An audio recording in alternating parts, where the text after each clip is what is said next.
holding all across France today in memory of those who were killed during the attacks in Paris last week. 17 people lost their lives. 4 of them were Jews in the kosher supermarket in northern France. Well, the VOA's Al Pessin joins me now. He's in Paris.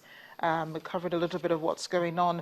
Al, thank you so much for joining us on The World today. My pleasure.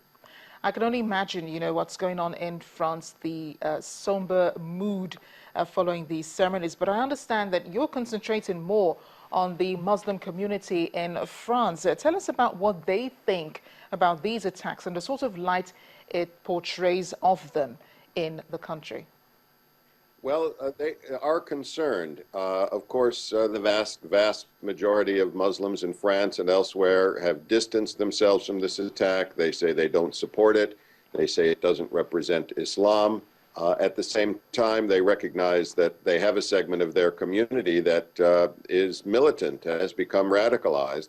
And a lot of people I spoke to outside the Grand Mosque of Paris yesterday were saying that they think the main responsibility for dealing with this issue lies with the French government. Some say that the Muslim community also has a role to play in terms of education, in terms of outreach, but they really put the onus on the French government, particularly regarding these poor suburbs, the disaffected youth without any jobs who have the most potential to become radicalized, as did the 3 men who carried out these attacks last week. And of course, Al, lots of people have a lot of sentiments concerning what has happened. Some people right now are not favorably disposed towards Muslims, whether it's in France or it's outside. Are there fears of reprisal attacks by the Muslim community now that this has happened, considering President François Hollande did order the deployment of 10,000 security troops to protect mosques and synagogues, I understand, across the country? Well, I wouldn't use the phrase reprisals by the Muslim community, but there certainly could be further attacks by individual militant Muslims who may be French citizens or citizens of other European countries or non-European countries. Europe is on high alert, all the countries. France is at the highest state of alert that it has. Britain is at the 2nd highest, and other countries have also heightened their security alerts because they know that these militants are out there. They've become radicalized due to a variety of factors, a variety of experiences that they've had. Some of them have had training in places like Yemen, as some of last week's attackers did. And they are likely to try to perpetrate more attacks. So there's certainly increased security at Jewish sites, and there's increased security at places where people gather. Some say it's not a matter of whether, but when. But we'll see. It's a problem that needs to be addressed, experts say, through security measures, but also through social programs and education and community outreach and so on.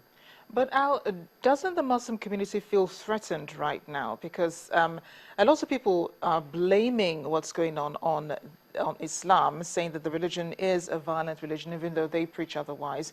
But because of what has happened, do they fear that they themselves could be attacked by other members of society?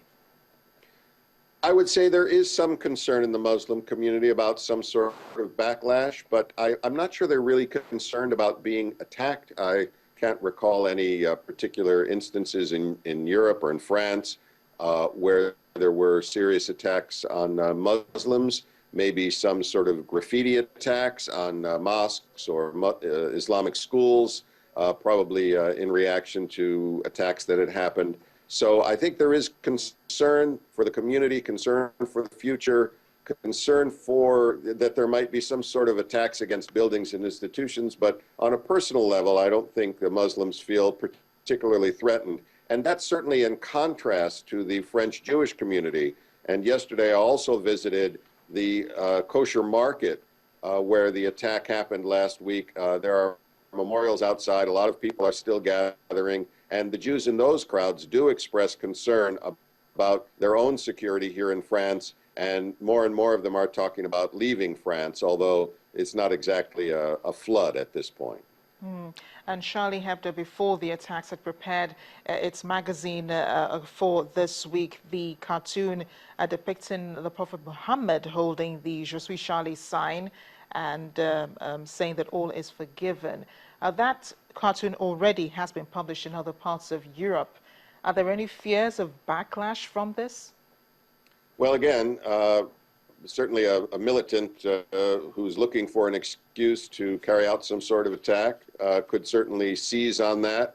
But on the other hand, I don't think it's any surprise at all that these attacks were not going to stop Charlie Hebdo from publishing, and it was not going to change its editorial policy, if anything, strengthen its editorial policy. So I'm not really too concerned that there would be another attack on Charlie Hebdo. Also, of course, a tremendous amount of security surrounding the newspaper and its journalists and artists. So, you know, I kind of think it's back to business as usual, where Charlie Hebdo is insulting everybody in sight, and people get offended by that, and a very, very small minority of people may consider taking some sort of violent action.